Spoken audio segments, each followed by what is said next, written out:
Punchline, Laurence Ferrari sur Europe 1.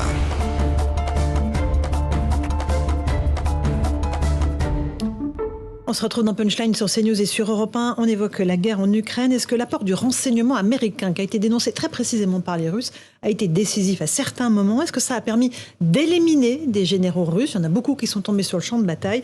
On fait le point avec Marc Pope et je vous passe la parole ensuite. Les États-Unis aident-ils les Ukrainiens à abattre de hauts dignitaires russes? C'est en tout cas ce qu'affirme le New York Times. Selon le journal, sur la douzaine de généraux russes tués depuis le début du conflit, beaucoup l'ont été sur la base de renseignements américains.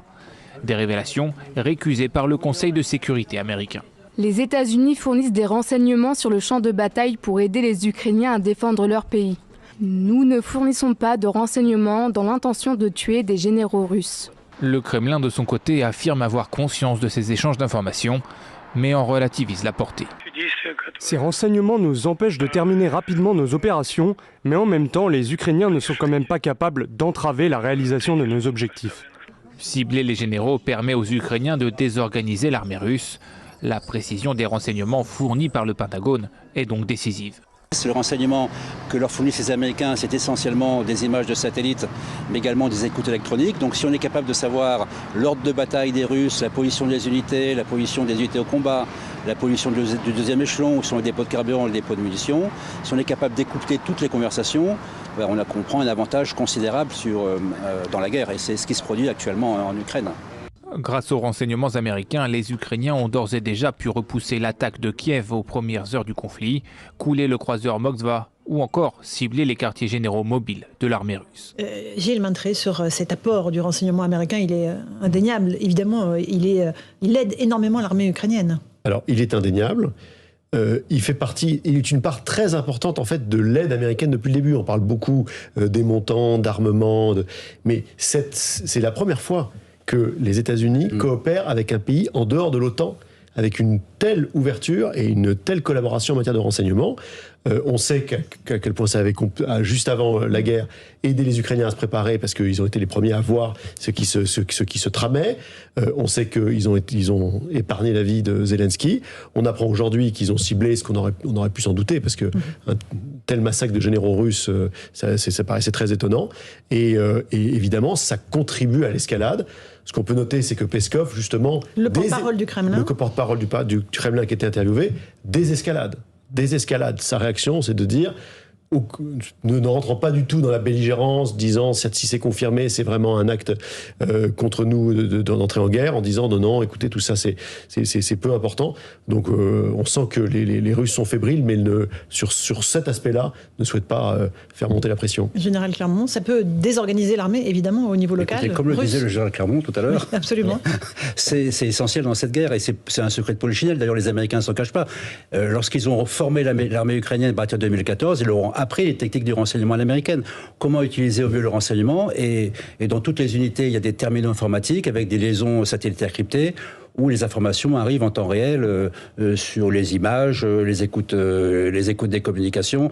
Donc c'est décisif dans cette guerre. Ils ont gagné la première guerre probablement grâce au renseignement américain. Ils ont fait des coups grâce au renseignement américain. Bien sûr, l'armée ukrainienne n'a pratiquement pas de renseignement. Il y a très peu de pays qui ont un renseignement de qualité. Mais alors, est-ce qu'il va y avoir une escalade? Vous avez dit le ton a changé. Il y a une escalade entre les Américains et les Russes. Et là, pourtant, on voit que Dmitri Peskov, le porte-parole du Kremlin, fait mine de désamorcer un petit peu le caractère explosif de la situation. Je pense que pour eux, c'est un peu désagréable de reconnaître que les Ukrainiens ont plus de renseignements que les Russes. Parce que la qualité du renseignement américain fourni aux Ukrainiens est très très supérieure à la qualité du renseignement russe fourni aux unités russes. Donc le renseignement doit être considéré comme un outil de guerre, une arme utilisée par chacun des deux côtés.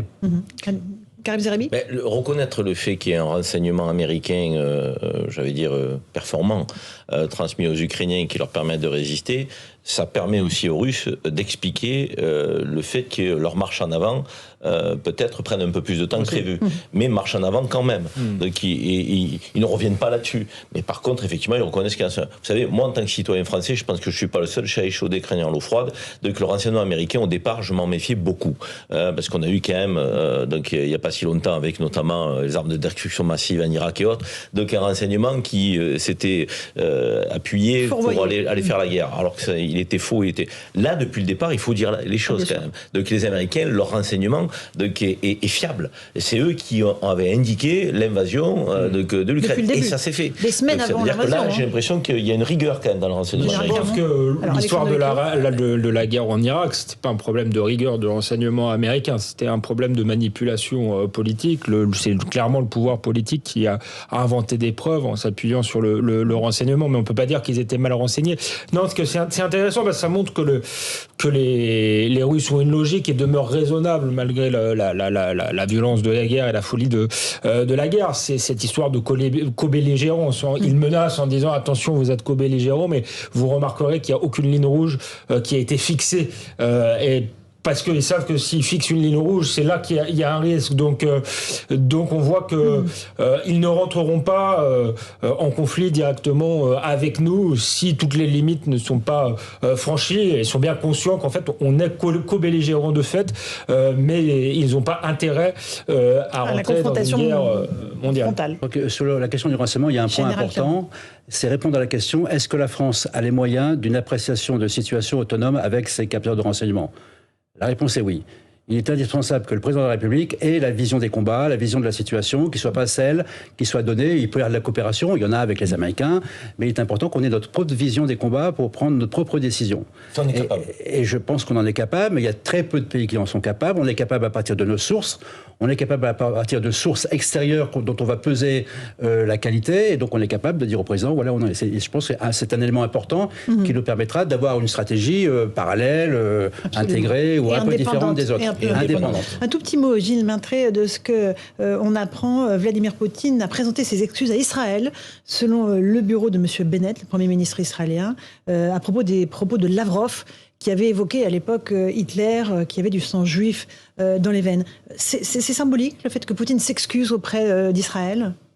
Oui, alors, il s'excuse. En fait, il désavoue surtout son ministre des Affaires étrangères. Okay. Et Poutine est un habitué de ces désaveux publics. Il avait, on se souvient, désavoué Narishkin, le chef des renseignements, la veille du déclenchement de l'invasion.